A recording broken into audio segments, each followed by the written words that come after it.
तो दोस्तों ये कहानी एक ऐसे लड़की की है जिसे देखकर तुम भी हिल जाओगे और ऐसे कांड तुम भी नहीं कर पाओगे, क्योंकि इस आदमी ने इस मूवी में 100 से ज्यादा लड़कियों को पेल दिया और ये जिस भी लड़की को बम्बू देता था उस लड़की की शादी हो जाती थी। इसीलिए सभी लड़कियां ऐसे रिश्ते वाली मासी समझकर खुशी खुशी झूले दे देती थी। तो मूवी की शुरुआत होती है और कुछ बच्चे बोतल घुमाने वाली गेम खेल रहे होते हैं, जो मैंने भी 5वीं क्लास में खेली थी, शायद से आपने भी खेली होगी। इस गेम में लड़का बोतल घुमाता है और ये बोतल जिस भी लड़की पर आकर रुकेगी वो दोनों अकेले कमरे में चले जाएंगे। लेकिन मैंने ऐसी वाली नहीं खेली थी, वरना मौज ही आ जाती। तो तभी एक मोटे लड़के का नंबर आता है, तो वो खुद से 100 गुना पतली लड़की को कहता है आजा रानी बस 10 मिनट के लिए, और वो दोनों चले जाते हैं अकेले कमरे में। इसके बाद पप्पू की बारी आती है और उसकी बोतल एक काली जादूगरनी पर आकर रुकती है और वो दोनों कमरे में जाते हैं। तो काली जादूगरनी पप्पू को कपड़े उतारने का कहती है, लेकिन हमारा पप्पू बेचारा तो डर ही जाता है और वो साफ मना कर देता है। और वहीं बाहर बैठे मोटे को लगता है कि अंदर पप्पू को तो मौज आ रही है, लेकिन तभी जादूगरनी पप्पू को लात मारकर बाहर फेंक देती है, जिसे देखकर सभी बच्चे डर जाते हैं।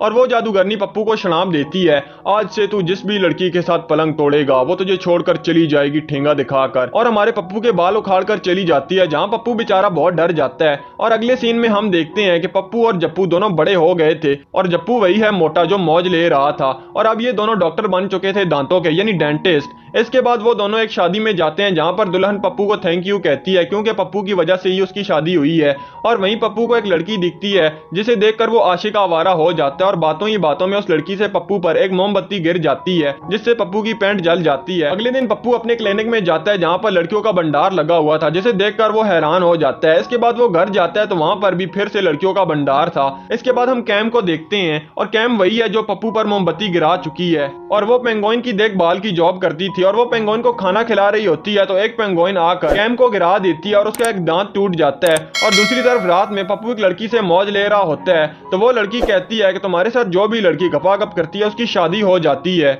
जहां हमें पता चलता है कि शादी में वो दुल्हन पप्पू को थैंक यू क्यों कह रही थी, क्योंकि पप्पू ने उसकी गेम भी बजा डाली थी, इसीलिए तो उसकी शादी हुई थी। और तभी पप्पू के क्लिनिक में इतनी भीड़ भी लगी हुई थी, अगर ऐसा शराब हमें भी मिल जाए तो मौज ही आ जानी है। इसके बाद कैम पप्पू को कॉल लगाती है और कहती है कि बाबू मेरा एक दांत टूट गया है, जोड़ दोगे मैं एक पप्पी दे दूंगी। तो पप्पू भी पप्पी की लालच में क्लिनिक में बुला लेता है कैम को और उसका फ्री इलाज करता है। इसके बाद पप्पू घर आता है तो उसकी क्लिनिक की ही एक मोटी परी उसके घर पर आई हुई होती है और कहती है कि मेरा मोटा और काला शरीर देखकर कोई भी मुझसे शादी नहीं कर रहा, तुम मुझे बजा डालो ताकि मुझे भी मेरा सच्चा आशिक मिल जाए। ये सुनकर पप्पू भी घबरा जाता है। इसके बाद पप्पू और जप्पू मिलते हैं तो जप्पू कहता है यार तू जिस भी लड़की को मुर्गी बनाता है उसकी शादी हो जाती है, तो तू इस बात का फायदा उठा और खूब पैसे कमा ले। पहले तो पप्पू मना कर देता है, लेकिन जप्पू उसे कहता है कि यार जॉनी भैया को देख, उन्होंने कितनी लड़कियों की हेल्प की है, कभी ड्राइवर बनकर और कभी प्लम्बर बनकर, आज इसीलिए जॉनी भैया को दुनिया सलामी ठोकती है। ये सुनकर पप्पू भी पप्पू भैया बन जाता है और अगले दिन क्लिनिक जाकर सब लड़कियों से पैसे लेकर उन पर अपनी रेलगाड़ी चढ़ा देता है। लेकिन पप्पू की रेलगाड़ी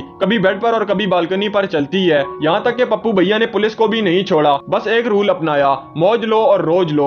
वहीं पप्पू से जप्पू कहता है कि यार मैं तो मजाक कर रहा था, तूने तो सच में सबकी गेम बजा दी। तो पप्पू कहता है यार जप्पू मैं कैम से प्यार करने लगा हूँ, लेकिन ये बात उसे पता नहीं है। तो जप्पू कहता है कि पप्पू मेरा एक काम कर दे, मेरे पीछे एक हथनी पड़ गई है, तू उसे खुश कर दे, मैं तेरा एहसान कभी नहीं भूलूंगा। तो पप्पू को फील होता है कि ये सब करते करते कैम मेरे हाथ से निकल जाएगी, और वो उसी रात कैम से मिलने जाता है और उसके ऑफिस में फूलों का भंडार लगा देता है और पेंगुइन बनकर उसके सामने डांस करता है ताकि उसे खुश कर सके। लेकिन कैम खुश होने के बजाय उसके सरप्राइज से डर जाती है और उसे ठेंगा दिखाकर वहां से चली जाती है। और अगले दिन कैम अपने एक दोस्त के साथ घूम रही होती है, तो पप्पू को लगता है कि ये लड़का उसका बॉयफ्रेंड है, तो पप्पू उसे टप्पू बनाकर मारता है। लेकिन कैम पप्पू की हरकतों को देखकर उसे उंगली दिखाती है और कहती है कि आज के बाद मेरे पीछे मत आना, और बेचारा पप्पू बहुत ज्यादा उदास हो जाता है। इसके बाद उसे एक बोतल रोड पर घूमती हुई नजर आती है, तो पप्पू को काली जादूगरनी का श्राप याद आता है और वो सीधा जप्पू के घर पर चला जाता है और वहां से वो दोनों काली जादूगरनी के घर पर जाने के लिए निकल पड़ते हैं। तो वहां जाकर पप्पू उस जादूगरनी से माफी मांगता है और वो लड़की कहती है कि यार वो तो मैंने बचपन में ऐसे ही बोल दिया था, वो बस एक मजाक था। और पप्पू को मशवरा देती है कि तुम कैम को उसके हालात पर छोड़ दो, अगर वो तुमसे प्यार करती होगी तो वो खुद ही तुम्हारे पास आ जाएगी। और थोड़े दिनों के बाद पप्पू को पता चलता है कि कैम हमेशा के लिए मुल्क छोड़कर जा रही है, तो पप्पू पूरी जी जान लगा देता है एयरपोर्ट पर कैम से मिलने के लिए।